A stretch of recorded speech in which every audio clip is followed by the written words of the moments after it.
Hello, welcome to the MuseScore Café for today, Wednesday, October 23rd, 2019. My name is Marc Sabatella. I'm the Director of Education for MuseScore, and this is my weekly series of informal video chats where we talk about whatever topic we feel like talking about. So those of you watching live, just know if you haven't participated before, always welcome. I always welcome questions, comments, whatever, because I pick a topic and I go on about it, saying whatever the heck I feel like. But I want to talk about what you guys are interested in. So sometimes I pick topics that are like I feel passionately about, I have a lot to say about. Sometimes they're just conversation starters. Today, I picked a conversation starter. So, well, the topic I put forth says, what's in a name? And it just has to do with the fact that there's a lot of things that sometimes we just don't know what to call this thing. You know, we want to write something in music, but we don't know what to call it. We don't know what to write in the score. We don't know how to find it in MuseScore. We can't decide the best way to write something so that people could read it. Whatever. Questions like that are the kinds of things. Hey, good morning, both of you, and anyone else who's following along. Yeah, so I sort of thought of some things that have come up in the past in my work with students or questions that I've gotten in the past that just sort of have this common thread. And so I'm going to talk about some of these things. And by all means, please add your own comments or questions, and let's have this relevant.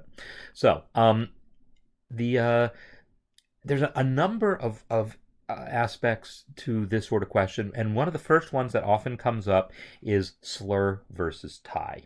And so I'm going to talk about the difference between a slur and a tie. So they both are curved lines, so I'm zooming in here to get a little bigger of a screen. If I put in a bunch of notes and I connect them to say I want them played smoothly in some vague way, this is what's called a slur. And if I go to the lines palette, I can double click the slur, or I can just use the shortcut S, but I'll go ahead and double click. So this curved line indicates you play all the notes, you just play them more smoothly. On piano, it's a real subtle thing. On a wind instrument, it would mean don't tongue them. Go ta rather than ta ta ta ta ta. On a violin, it would mean do on the same bow rather than do do do do do or do do do do do. So that's the difference. That is what a slur is. So if I play it, you're not really going to hear any difference here. MuseScore doesn't really have a concept of being able to even do. On piano, you would never hear a difference, really. But even on a wind instrument, MuseScore can't make the difference. A tie is always between two of the same pitch. So C, and then if I want to tie it to an eighth note for tie, this note lasts 2.5 beats long. It's not two notes played more smoothly than usual. It's one note played longer than usual. So it lasted for 2.5 beats. So ties are always between two notes of the same pitch. Slurs are connecting usually notes of different pitches, although it's technically possible to slur notes of the same pitch. You really can't do that so much on a wind instrument, because if you're not tonguing, we would never hear the second note. But it could be meaningful on a piano. So anyhow, that's tie slur. They look very similar, and so people often then get confused. I use the plus shortcut to enter the tie, or use the tie button here, whereas slurs are here in the lines palette. So it's really important not to use one when you mean the other, because if I tried entering that same thing as a C, and then an eighth note C, and then slurring them together, it's going to sound very different. You get to hear the second note, whereas the tie, it just continues. So you can see they look different also. It's a subtle difference, really. It has to do with how curved this thing is. Ties are typically flatter than the slurs. This is a long slur. I mean, normally in music, you wouldn't only have 4 measures on that line. So if I get rid of some of these line breaks, you might see a little more clearly that this is flatter than this. Also, where the thing attaches can be a little different, so subtle differences. But the important thing is just know that there are different things. So that comes up. Now I said they're always, by definition, ties are to the same note. Well, technically speaking, you can use what are called enharmonics. So I can have a G sharp and an A flat, and I can tie these together. And MuseScore knows what to do. So you are allowed to tie notes that are enharmonic. Yeah, so yeah, these nicknames, hairpins, is good to know. So, in fact, I see that comment in there, so I'm going to come back because there's a lot of nicknames where people know symbols by their nicknames, and then knowing what they're officially called is going to be useful in helping to find the thing, perhaps. But let me just continue this thought about enharmonic spelling. So G sharp and A flat are like, excuse me, at least on the piano, they're the same physical key. Now, if you're playing an instrument like a violin in which you can finger them a little different, you might know of contexts in which, oh, if I'm in the key of A minor, G sharp's the leading tone, I'm going to play it a little sharper. That's all well and good, but for all the term that we use is enharmonic to mean they're approximately the same pitch, and in any 12-tone tuning system, they're considered basically the same pitch. So then the next question that comes up in this, so MuseScore lets you tie them together, but the question that comes up then is, well, how do you decide what to call it? And there's a lot of different aspects to what to call something. If I'm writing an ascending scale like this, a chromatic scale, you typically want to spell it with sharps, because that way, if I had spelt it with flats, you would have needed a bunch of accidentals. If I had spelt it F, G flat, and then G natural, and then A flat, and then A natural, and then B flat, and then B natural. See, this one is messier because it needs these naturals to cancel those things. Furthermore, here we have the situation where we have an A flat followed by an A. Because it's in a different measure, we don't technically need the accidental, but yeah, you do. You need a courtesy accidental there. Otherwise, there's no way someone reading it is going to play it correctly. So this ends up being a lot messier. So when you have a chromatic passage where these in-between notes, the accidentals, are basically passing tones, you use sharps on the way up, flats on the way down. But that's not the only consideration. You also have to consider the harmony. If you have a note like a G sharp that's occurring because it's in the middle of an E chord like this, let me zoom back in. Here, I want to spell it G sharp because now I can see that it's an E major chord. Whereas if I have an F minor chord, I want to spell it as that. Let me get rid of that line break because now that measure's crazy wide. This, I can see that these are triads. And if I had spelt it the other way around, well, let me go to another measure. E, A flat, B, and F, G sharp, C. This is going to sound the same, but one of them looks like triads, and the other one just doesn't. So, and, right, it's the same music, but one of them is way easier to read. Hey, good to see someone from Peru. Okay, so there you go. And this, I have to tell you a little story about this. I played a show. I played a ballet show where the music was composed by a fairly famous musician who's a percussionist. And she produced this whole score for this show, but she entered the music with a MIDI keyboard, and so there were lots of errors like this that never got corrected. That we had, places where I was supposed to play triads, but they looked like this and not like this, and I had to all but sight read the show because they brought me in kind of at the last minute to replace someone else who couldn't do it. So it made it much, much, much harder to read. So if you're entering music by a MIDI keyboard or the piano keyboard, I don't know if you guys know this, but MuseScore has a built-in piano keyboard. While I'm in note input mode, I'm going to press P, and I got myself a piano keyboard here. And I can just click this note here. Oops, I'll do it in the C4 octave. And it chose to spell it G sharp, because it tries to spell based on what it thinks is going to be more likely to be sensible in the key. But realistically, in the key of C, both of these chords happen. The E major chord happens, F minor chords happen. They're both fairly common chords in the key of C. So really it's like flipping a coin, which one to pick. So if you're using either a MIDI keyboard or the piano keyboard in MuseScore and it picks wrong, the J key will flip the spelling. There you go. So G sharp, A flat, G sharp, A flat. So the J key will change the spelling. All right. So then, Arthur, you were asking about like nicknames of things. And yeah, there's a lot of these that are worth knowing. And when I was writing up a description that I put on YouTube for this, I mentioned railroad tracks. Those of us who played like in marching band or concert band in school, I remember railroad tracks being a thing. They're like two slashed lines you put on a score that says stop here and then look up at the conductor before you continue.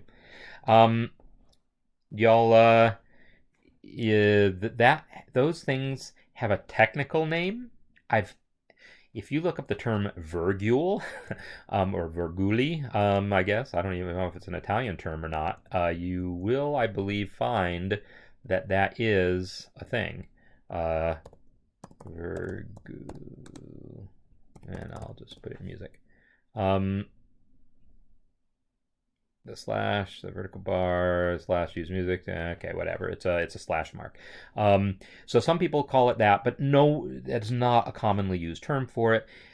Grand pause is another term that's sometimes used to indicate that. And some people just write GP for grand pause.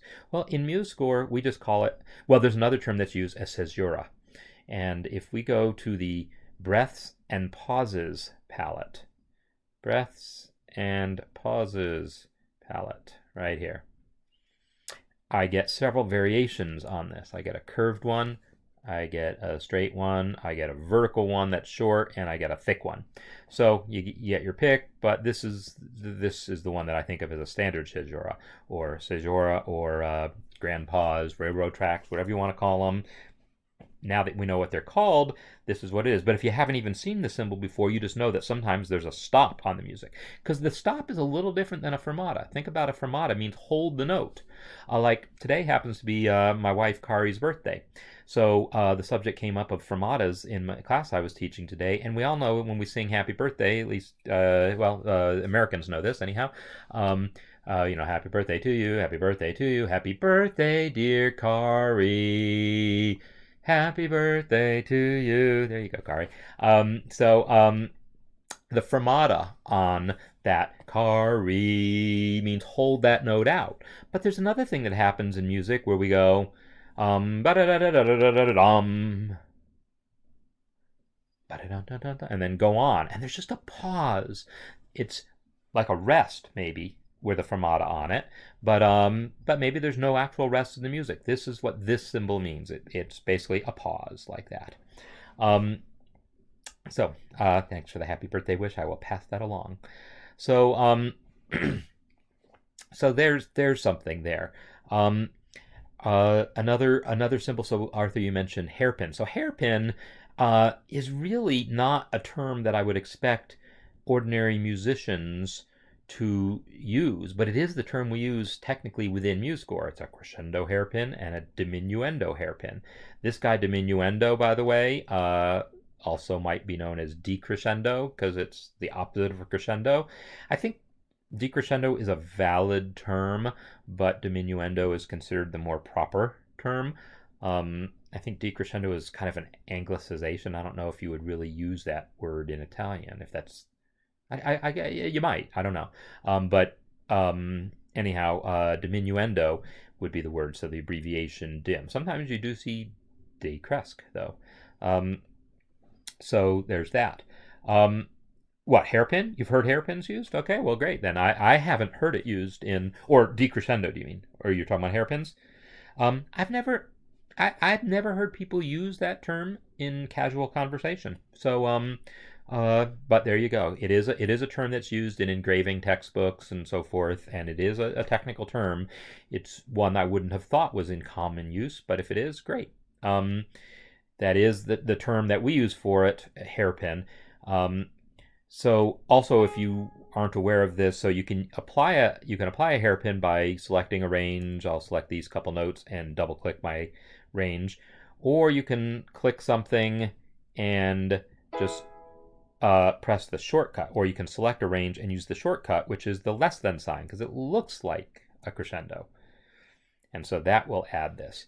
You can also drag and drop the crescendo to your score, but now MuseScore has to guess how long the thing is, and it guessed end of measure. But here is maybe you didn't mean that, okay? Hairpin it is then. So if you really want this hairpin to be shorter, we're going to double click it and use Shift left, and that will lengthen and shorten it one note at a time. What you don't want to do is double click it and then just drag it. When I drag it, notice it gets shorter, but see how the dotted line there is telling me it's still really connected to the end of the measure? Well, that's going to be significant, because what it really tells me is I have not told MuseScore that I want this hairpin to only be 2 notes. I've told that I want it to be this much shorter than end of measure. Well, that's only the right answer if the measure is that wide. So if I start making these measures, if I start like removing line breaks, so now the measures get narrower, this that same hairpin is now entirely too narrow, because it's literally making it the same adjustment. The distance, you adjusted it a certain amount from the bar line. It's applying that same adjustment. This dotted line is the same physical length that it was before, but it's just no longer appropriate. And conversely, if I lengthen that measure by putting a line break there, again, this distance is physically the same as it was before. It's just not appropriate. It was only appropriate when the measure was that width that originally was. So I'm going to hit Control-R to reset it, double click, Shift left a couple times, and now it's the length I want. Or maybe this would be the length if I wanted to put another dynamic marking here, which I probably do. So I will put a dynamic marking here. We will crescendo to fortissimo. There we go. So that's something about naming of symbols. There's a lot of symbols in here that you wouldn't necessarily know the name of, what they look like, and that's great if you want to find them by their appearance. Sometimes it's the other way around. Like some of these symbols are pretty rarely used symbols. I don't typically use these symbols at all. So one of the things that I'm going to be doing with MuseScore now is just getting rid of those. I'm going to select all those and hit delete, and boom, now they're gone. This is my new edited palette. So in MuseScore 3.3, getting rid of symbols you don't use is really that simple. Ooh, it looks like I already got rid of the fermata. I didn't mean to get rid of the fermata, and now I can't get it back. Ooh, something is wrong if I can't get my fermata back. Okay, I need to figure out what happened to my fermata, because that would not be good if I've lost my fermatas. Nope, they were just hiding. Okay, but I don't use these other fermatas, so I'm going to get rid of them. I think what happened is they disappeared when I deleted those, and they just sort of got hidden. All right, no panic. So now I've got a simplified articulations palette that will make me happier than that one that has all those symbols I will never use in my life. So if you don't know what a symbol is called, it is nice that for most of these symbols, if you hover your mouse over them, it will give you a name. Right? So this is open, that's closed. That's a harmonic. This is an up bow. So hovering over the symbols will give you names for them. It's not necessarily the only name. As we know, there's multiple names for some of these things. Like here, it could have told me pianissimo instead of PP, but it didn't. It told me PP. One thing to know is in both MuseScore, in current versions of MuseScore, you'll see a search box at the bottom of the palette window. In MuseScore 3.3, it's at the top of the palette window. But here, I can enter my thing. So if I type in hair for hairpin, you'll see I've got my hairpins now.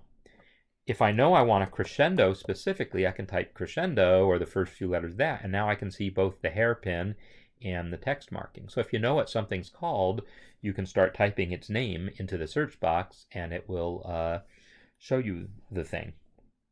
So those were some of the things I thought of.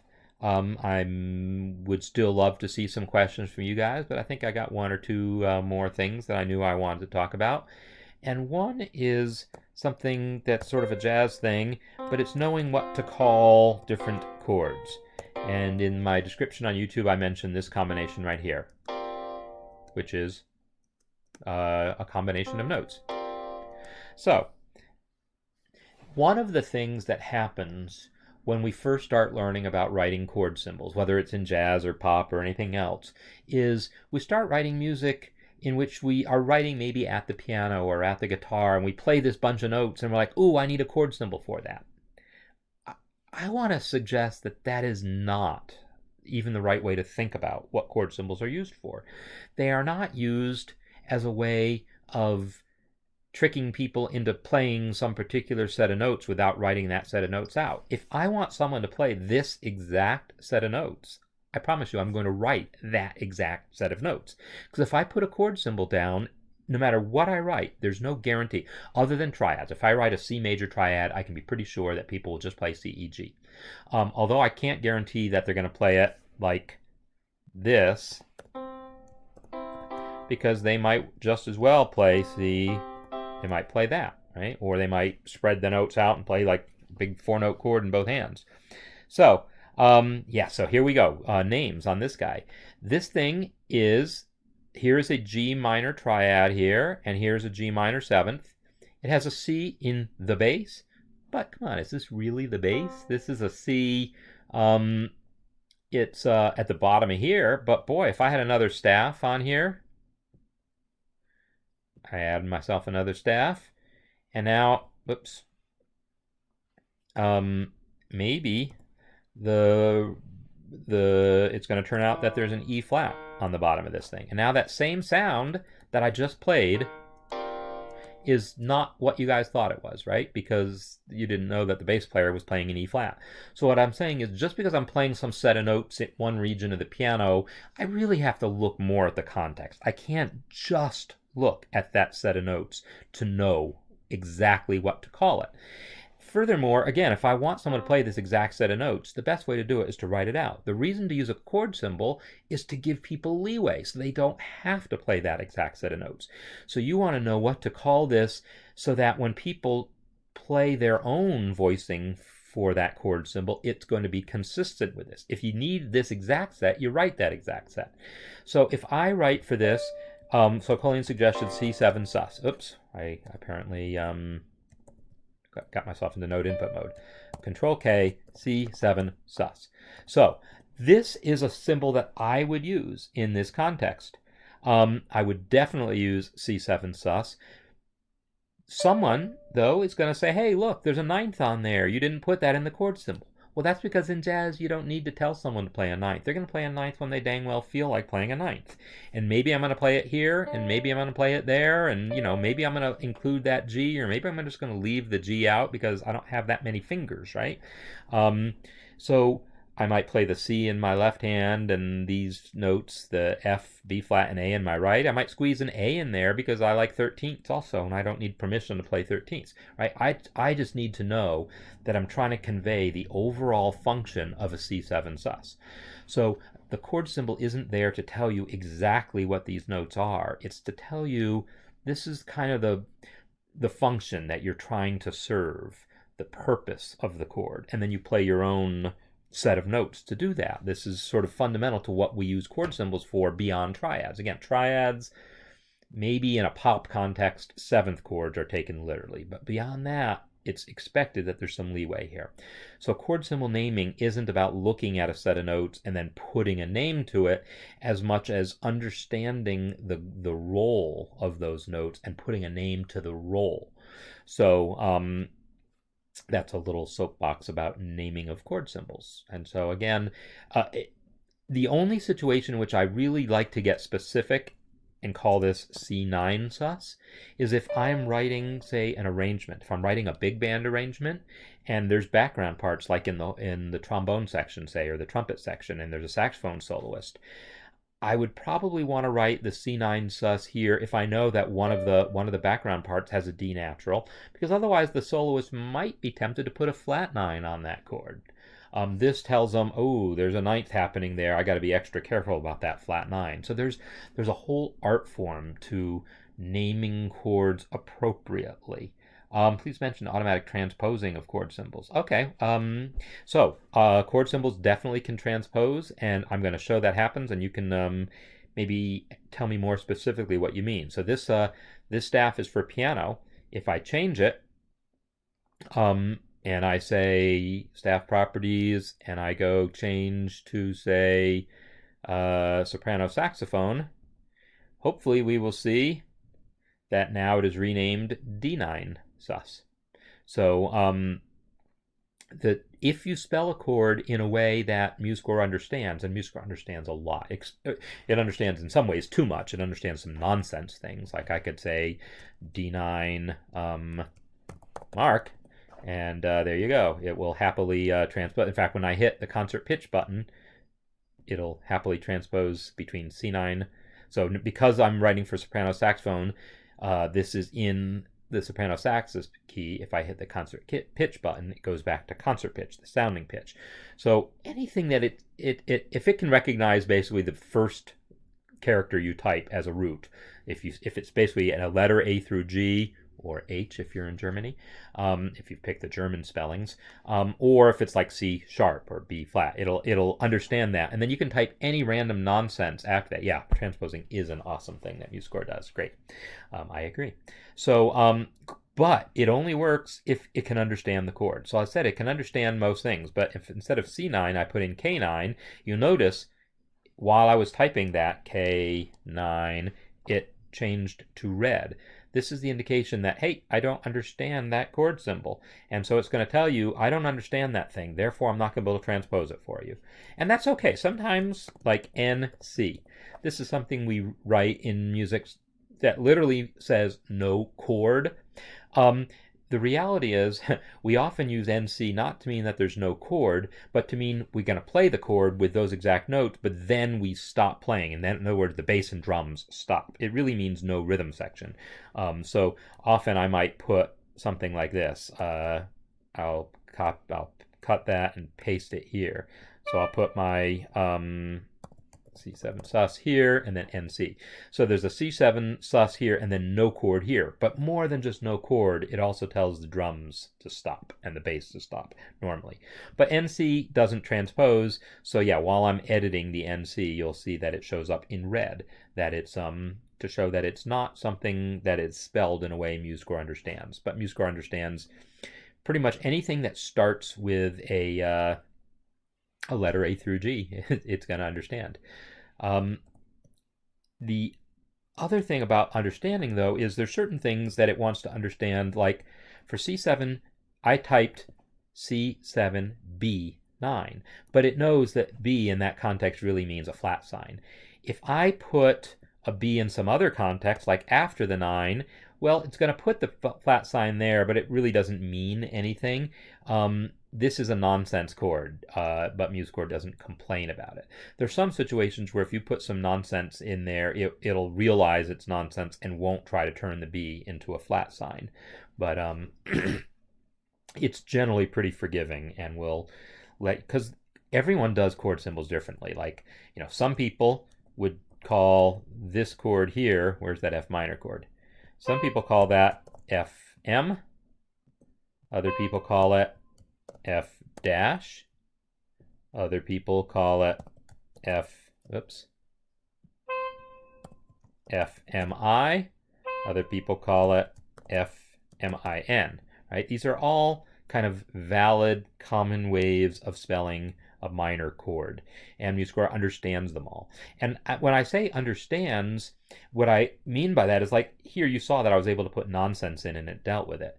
But it actually uses the information about this. Like if I export this to Music XML, it actually puts in indication that says, oh, that's a minor chord, so that some other program importing it knows it's a minor chord.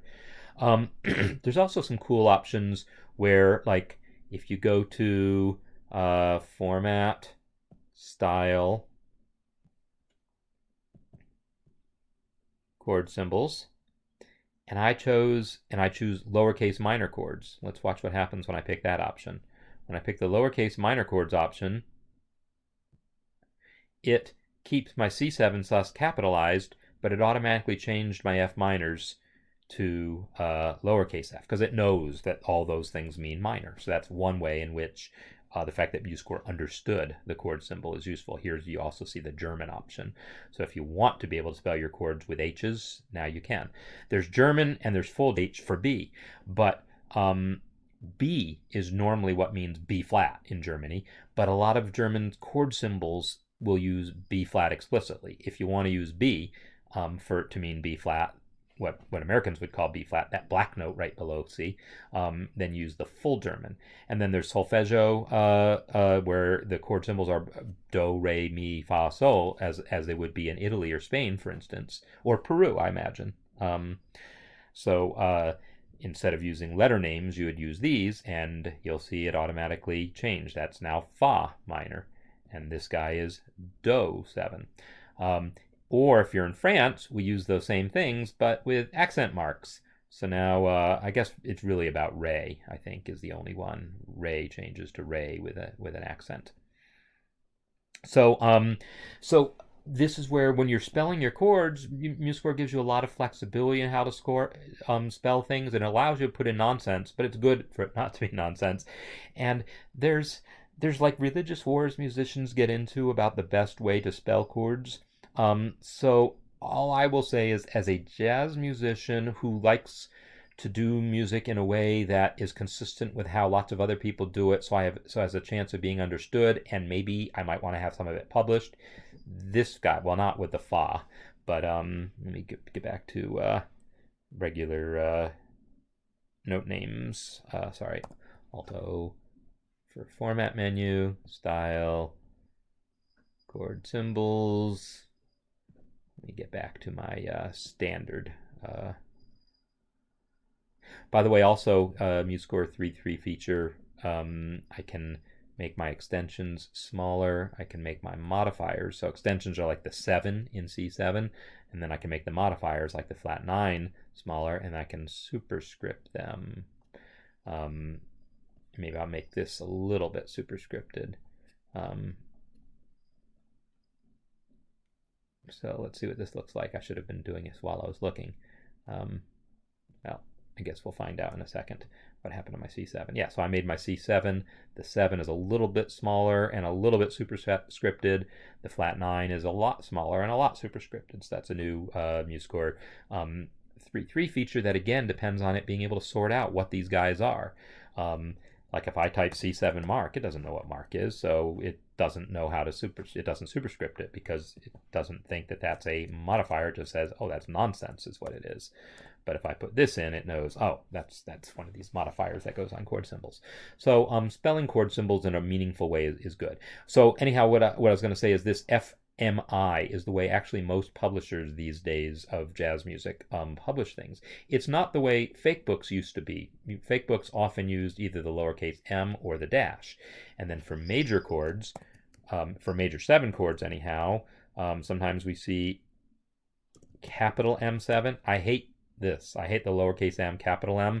So I never use either of them because it's too hard to tell the difference. Yes, in this font I can tell, but boy, Sibelius's default jazz font, the lowercase and m and the lowercase m looks so much like a capital that I can't tell it's not until I see them back to back.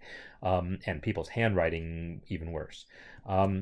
There's an F triangle, and so if I use the caret above the 6, this is going to turn into a triangle.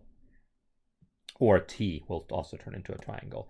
Also, some people use FMA, and some people use FMAJ, and some people might capitalize that. Yeah, any of these might be capitalized or might not for this. I tend to use them lowercase, MI lowercase, MA lowercase.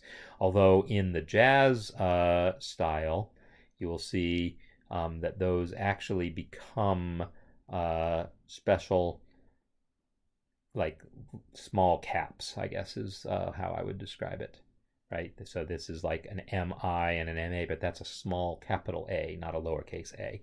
So anyhow, that's the style that I use and recommend other people writing jazz charts, because it is now what most publishers use, but a lot of handwritten charts use these. I suggest people be very careful with the triangle in a handwritten chart, because it's pretty easy to get sloppy with your triangles and get circles instead, and now it's a diminished. So that's something I caution against, and I again caution against making big or little m being the only differentiator, because that's asking for trouble also. So there's some more spelling stuff with chord symbols. In my description, it seems like I made up a couple other things to maybe ask about. Slur. Okay, I actually covered all the things that I gave as examples. So I don't know. You guys say something. We got some people here. Give me a question. It doesn't have to be about. I mean, this isn't even a real topic, right? This is random topics that all have something to do with what do I call a blah. But ask me a question about anything you want, and happy to answer, as always. But today especially feels like a good just chat day, because I'll hang out here a few more minutes answering questions. I think meanwhile I'll be thinking about if there's other related things that I could think about to talk about. These guys are C clefs, the alto clef, the tenor clef. Ever get that? Oh, and harmonics. Told by two separate tuba players not to give them sharps in their parts. Really? Okay, Colleen, I see you're starting to type something, but you got cut off. So yeah, Colleen, you maybe finish your question. Not to put sharps in their parts like ever. So that seems silly to me. Yeah. So when red shows up, so I can answer Colleen's question definitely. Okay,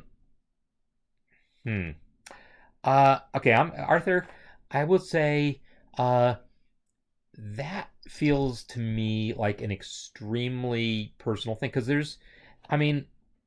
is no way a tuba player is not gonna. There's no way a tuba player would want to see this instead of that. It's just silly. Good jump, Gigi. Okay, Gigi just jumped from my knee up to the windowsill. Yeah, I can't imagine someone wanting to see this when they could see that, right? Nor could I imagine someone wanting to see this. And yes, a tuba isn't going to see those notes all in, at once like that, but they certainly might see. I guess I changed it to a saxophone right now, but whatever. W is my command, by the way, to lengthen the note. I can't imagine that they really want to see this. I suspect, unless it was just a tuba player who just never really learned to read flats, I as a general rule, no. What I will say is, as a key signature, now we're talking about something a little different. The key signatures, when you have a choice between, say, 5 flats or 7 sharps, or 6 sharps versus 6 flats, now we get into situations where, yeah, the instrument you play will influence which key you'd rather see. A lot of saxophone players are used to seeing sharps, because what happens is, when we transpose music, let me go ahead and put an explicit key signature. When I transposed that thing, I didn't put in a key signature, and so you didn't get to see what it was actually doing. But if I put a key signature on here, I'm in concert pitch mode. Let me go out of concert pitch mode, sorry. In concert pitch, for saxophone, soprano sax, there's only 2 sharps. But now there's 4 sharps that they actually have to read. So saxophone players get really good at reading a lot of sharps in their key signatures. So given a choice, they might rather see 7 sharps than 5 flats, because they hardly ever see flats in their key signatures. So there is that. So I don't know, Arthur, what to say, except that what I hear sounds pretty quirky. But for key signatures, there's definitely something to that. So then, Colleen, you're talking about notes being read. So yeah, red generally means that something is wrong. So let's take a look. We told this thing that it's for soprano saxophone, right? If I enter this note, it's black. Go down a step, still black. It's blue while I'm highlighting it, so I'm hitting escape, still black. Let's go down another step. Still black. Let's go down one more step. Now it's red. Why? Soprano saxophone can't play an A. So when you are entering notes into MuseScore, it knows, based on what instrument you told it you're writing for, it's going to color the notes that are out of range. If I go to staff properties, here is where it's saying what it thinks the range is, like for amateurs. So this is concert pitch. So that this A, the lowest note a saxophone can play is written B flat usually, except for baritone saxophones that usually have an A. So concert B flat, or I'm sorry, written B flat is concert A flat. So A flat 3 is the octave that is. That's the lowest. That is the lowest note soprano saxophone can play. They're written B flat or concert A flat. So this is saying color everything outside that range. And it's saying concert F is the highest note. Well, frankly, that's too high. Concert F is too high for a soprano saxophone because, well, let me go to concert pitch for a second. If I go to concert pitch, there's G, there's, no, C, D, E, F. F. So that note is playable. Concert F. Concert G. Okay, so it shows up, it starts showing up in like a dull yellow green when it thinks that, well, the thing could be playable if you really know what you're doing, if you know your altissimo fingerings. But even concert F, that's written G. Written G should not, so that one's showing up colored. That's the kind of ugly color that says, well, it's not totally out of range. The F natural it thinks is perfectly good, but I'm telling you it is not really safe to write because that's written G. For soprano sax, that requires an altissimo fingering as far as I know. Yeah, so tuba players are quirky. One quirky thing about tuba I should mention relative to transposition, even though we talk about B flat tubas and E flat tubas and F tubas, the convention in most of the world is we do not transpose the music for them. They basically just have to learn their fingerings for each of those different instruments. We don't transpose their instrument. We just write in concert pitch. So if you're playing a B flat tuba, you play one fingering for that passage. If you want to play that same passage on E flat tuba, you still read the same music. You just got to finger it differently for E flat versus B flat versus F tuba versus C tuba. That's just the way it is. But in certain Eastern European countries, they do transpose tuba music, and they also do in British brass band music. So that's a thing. So, future features, different instrument sets with ranges for different grades. That's a good idea. And in fact, another thing that comes up, so you can certainly customize those ranges. So when I went in here and said staff properties, I can change this. I can hit this and select, I said that this note is not really right. I want to say it's really E natural is the highest note, not F, but E.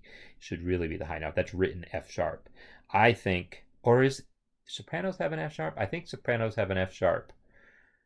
And that's one of those things also that's an extra key where tenors, like older tenors, don't have the F sharp key. They need an altissimo fingering just to play their F sharp.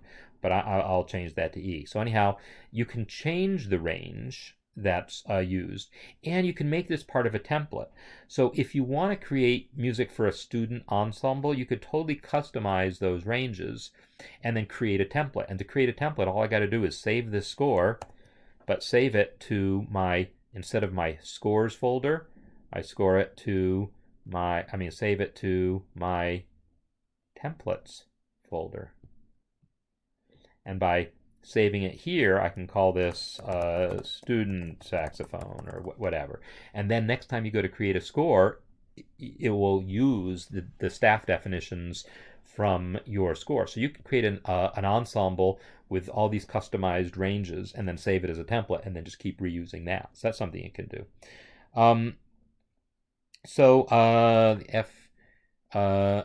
F natural and bass clef. What else was I going to say about the another thing about the ranges is we right now have this distinction between professional and amateur ranges. So like this note here that I just put in here says it's out of range for, it's not red, right? This is red, like you just can't play that note. But this note here, the G, you can play it. It just requires an altissimo fingering, which is sort of an advanced technique. And so it gets marked in this sort of dull yellow-green color, olive color. So that's this distinction between what's playable by amateurs, what's playable by professionals, obviously amateur professional is an artificial distinction because there's all sorts of gray areas between there. But sometimes it's not even about the skill of the player. Like this A here, a soprano sax, you just can't play that note. On a baritone saxophone, most modern baritone saxophones, if not all, will allow you to play a low A. But older baritone saxophones just don't have that note. So certain older baritone saxophones don't have an A. It has nothing to do with the skill of the player. You either got that button or you don't. Flutes, I think there's a B extension that either your flute has it or it doesn't. Or a bass player, if you're playing the contrabass, the double bass, stand-up acoustic bass, whatever we want to call it. This guy, the lowest string on that bass is normally tuned to an E. But in orchestra situations and in some jazz players, there's an extension on it or a fifth string that can go all the way down to a C or even a B. And so it has nothing to do with your skill. Either your bass goes down to a C or it doesn't. So if your bass has that, you can play the C, and if it doesn't, you can't. So that doesn't really fit in this model we have of professional range versus amateur range.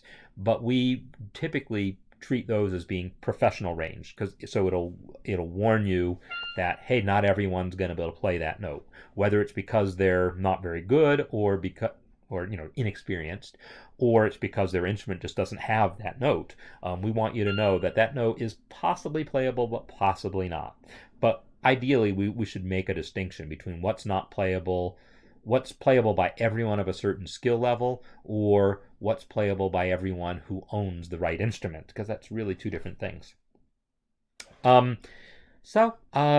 Anything else? That was a couple good questions there, or comments, observations. I'm just sort of taking a quick gander through the palettes to point out some interesting, quirky things. This guy here is something I call the open or atonal key signature, and let me add it. So right now we're in the key of D concert. Concert pitch, whoops, I didn't mean that button, I meant this button. Concert pitch, concert key you'll see is D, the transposed is E. And most music, if it's got a key, you're going to do that. The key of C, okay, concert pitch, C, transposes to D. But if we're writing music that's essentially not really in a key, and I don't even mean crazily atonal music necessarily, it could just mean it's music that's just not sufficiently tonal to feel like it has a key, we use the atonal key signature. The notes will transpose now, but the key won't. Watch.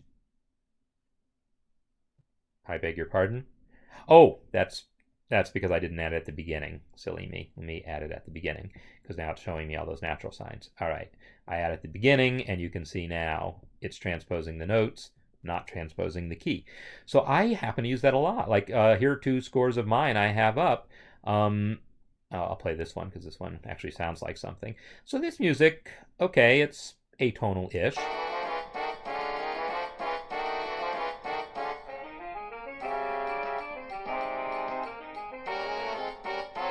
So okay, yeah, it's fairly atonal-ish, but the whole piece isn't that atonal. There's parts of it that get to be much more, feeling like they have a tonal center, but the problem is it doesn't stay in a tonal center. It just keeps moving.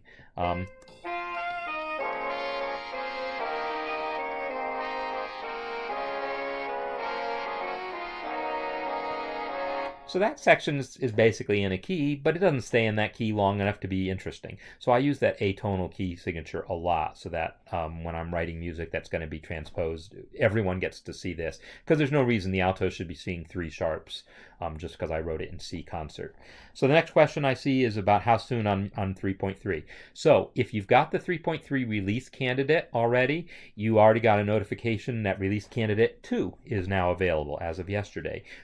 Just enough changes, just enough more refinements to mostly about the palettes, because that was really the big change. A few other bug fixes and things, sure, but yeah, there were enough changes since the release candidate a couple weeks ago that we just yesterday released a second release candidate.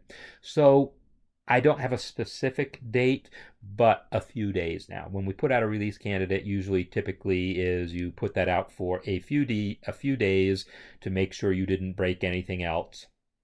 And then assuming that all is well, we that exact same thing becomes the final release. Or if there's some like, oh, we discovered we did break something, we fixed just that one thing and nothing else, because at this point it becomes a more like a conservative, like what you do with your stock portfolio as you reach retirement age. You stop investing in risky things and start getting into more conservative investments. So that's what the release candidate stage. So I would say, if you didn't already if you have release candidate 1, you should have already been notified that release candidate 2 is available, and I would definitely recommend updating to that and playing with that for the next couple days.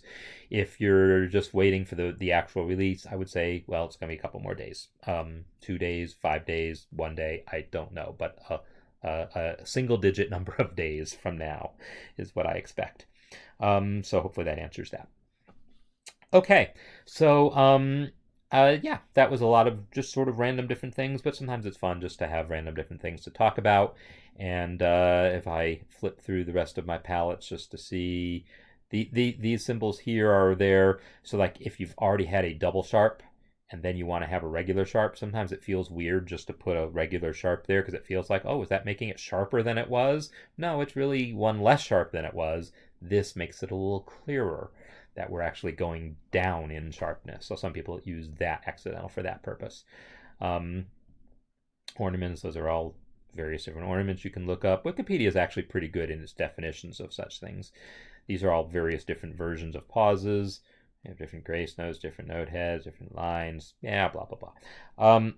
So I think I'm going to take my leave now and start getting some other things together that I need to be getting together. So I hope everyone has a great week. And as always, feel free to leave comments, send me email, whatever, Marc with a C at musescore.com, and just, give me more ideas for future cafes. When 3.3 comes out, I'll probably do another walkthrough of it. But I've talked about its features enough that I don't know that I need to spend an entire cafe session talking about it, or maybe I just use it as an excuse to show some other random features. So that will probably be next week. Another one that's been suggested is piano reduction. So taking a large ensemble score or even a small ensemble score and reducing it down to piano. So that'll be a future topic, and I'm welcome, and I will welcome other suggestions. So take Kari lunch while she's teaching on other side of town. So I suppose I could try to make that happen, but we've kind of made other plans. So, I appreciate the suggestion, and I will tell her that you said happy birthday. So I will say goodbye to everyone and see you next week. Bye.